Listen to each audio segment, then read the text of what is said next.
નવસારી શહેરના પૂર્વ અને પશ્ચિમ વિસ્તારને જોડતી કનેક્ટિવિટી અને ટ્રાફિકની ગંભીર સમસ્યાને ધ્યાનમાં રાખી મહાનગરપાલિકા સક્રિય બની છે।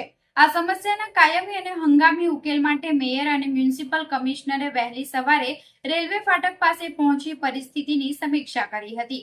બંને અધિકારીઓએ ટ્રાફિક અને અવરજવરની વ્યવસ્થા અંગે વિસ્તૃત સર્વે હાથ ધર્યો હતો।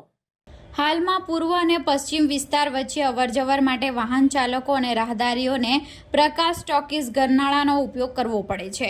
આ રૂટ લાંબો હોવાથી સમય અને ઈંધણનો વ્યય થાય છે। ખાસ કરીને પીક અવર્સ દરમિયાન ગરનાળા પાસે ભારે ટ્રાફિક જામ સર્જાય છે।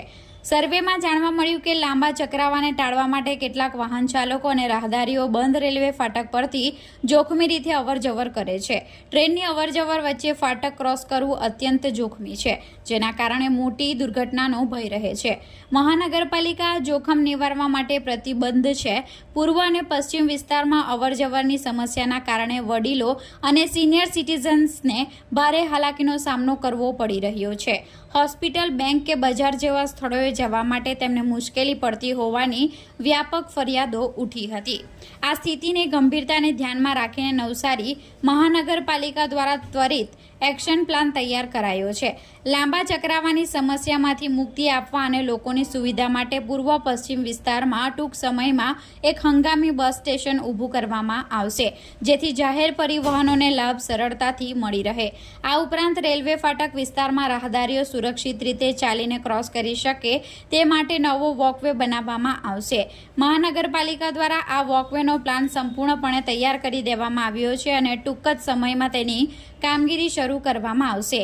મેયર અને કમિશનરના સંયુક્ત સર્વે બાદ સ્થાનિક રજૂઆતનો સુખદ અંત આવે અને પૂર્વ પશ્ચિમના લોકોને ટ્રાફિકની આ સમસ્યામાંથી કાયમી રાહત મળે તેવી આશા વ્યક્ત કરાઈ છે। આજે આપણે જે ઊભા છીએ નવસારી રેલવે ફાટકની સામે ઊભા છીએ, ત્યાં ફૂટબ્રિજ બનવા જઈ રહ્યો છે। બંને બાજુ લિફ્ટ પણ બનવાની છે। મહાનગરપાલિકામાં મંજૂરી પણ મળી ગઈ છે। ટૂંક સમયમાં કમિશનર સાહેબ એ લોકો સાથે સ્થળ પર વિઝિટ કરીને કામ શરૂ કરાવશે।